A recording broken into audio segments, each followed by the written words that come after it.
Hi everybody, welcome to Meet Your Watershed. I'm Kathy Grant, City of Lodi Watershed Program Coordinator, and today we're in the upper watershed with a very special person. This is Greg Francek from EBMUD, and we're going to talk about fossils today in the upper Mokelumne watershed, because I guess over time this watershed's been changing, constantly changing. So I'm wondering, were there mastodons in this watershed?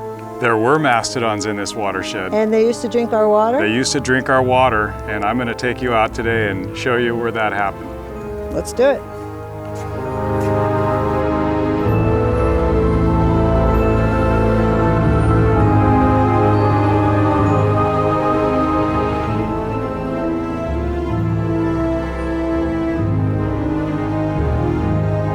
This geologic material here is parts of the Ione Formation, which is a prominent geological formation in the foothills of the Sierra Nevada. The conditions for the fossils to be present in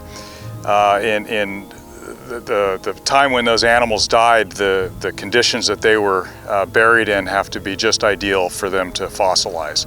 And volcanic material present has a lot to do with that, in particular the silica. So volcanoes blew, animals were here, and the volcanic, what would you call that, the flow?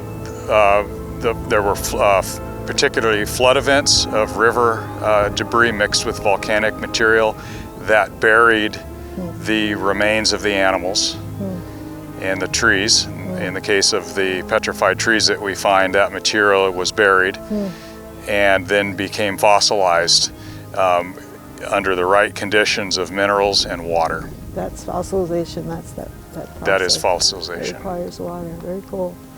So what'd you find? Why don't you show us? Yeah, take a look here. So actually what we have here is the remains of a fossilized tree. This would be a petrified tree. So it's very different than what's around it. Different from cobbles. You can see the grain in there? Yeah. So this is how you would work. You just basically clean it off. In this case, and the sediments are quite easy to remove here. It's not always like this. Sometimes we're working in material that's very hard, and we may be using hammers and chisels and rotary hammer drills. So Greg, I'm thinking watersheds are constantly changing with every storm, right? Correct. The land is always moving and changing, and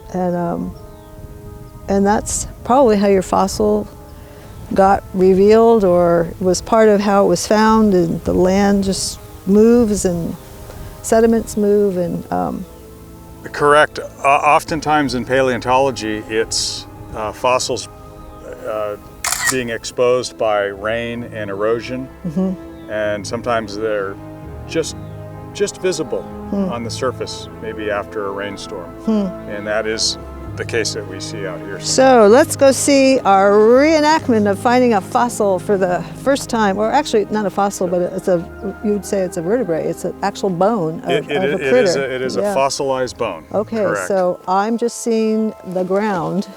What are you seeing? Well, if we look close in here, you see a little something peeking up.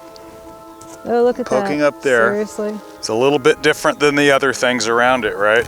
So I can get down. And I've heard you say up, down, left, right. So throw that in and tell me how that works. Yeah. Left, right, up and down. So it's a concept of paying attention to your surroundings, looking left, right, up and down.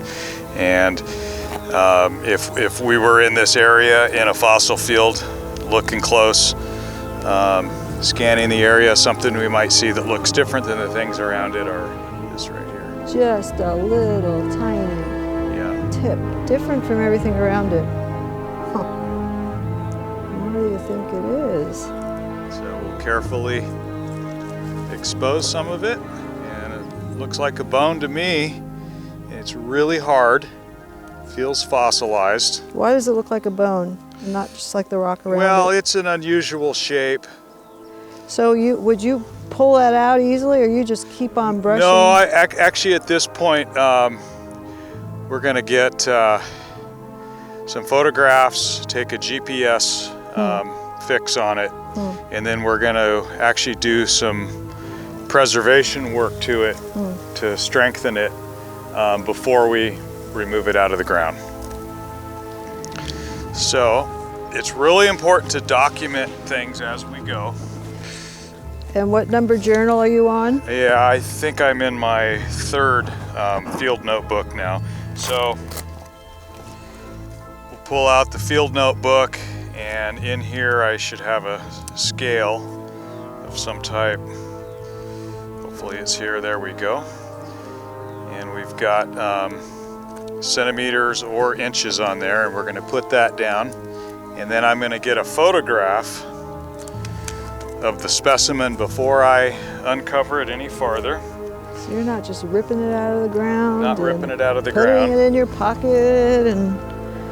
And I'm actually going to use my smartphone, and I've got a pretty good compass on here, and I'm going to find north, and I'm going to use my pencil there as my pointer towards north, and then I'm going to get a photo of it. And I have a GPS system in my phone, and I'm going to take the GPS location using a photograph.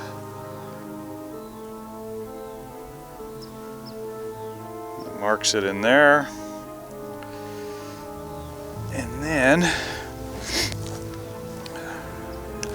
you'll actually record what you found in gonna writing. record what I found, which is really, really important. Paying attention, recording your findings.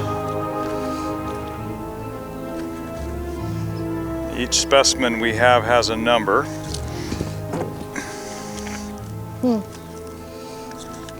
Starting with 1. And yep, this is going to be today at this site.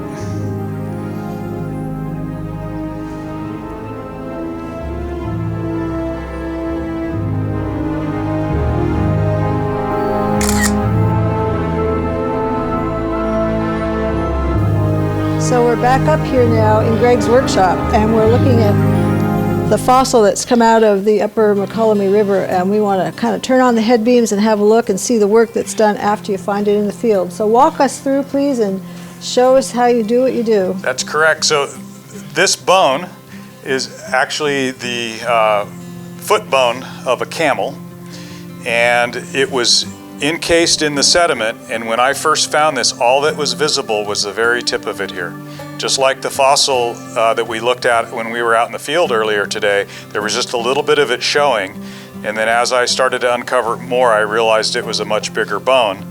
And then our team came out and we excavated a block of the sediment, what we call the matrix, got it in here into the lab, and now doing the prep work, I'm taking the material down a little farther to expose more of the bone.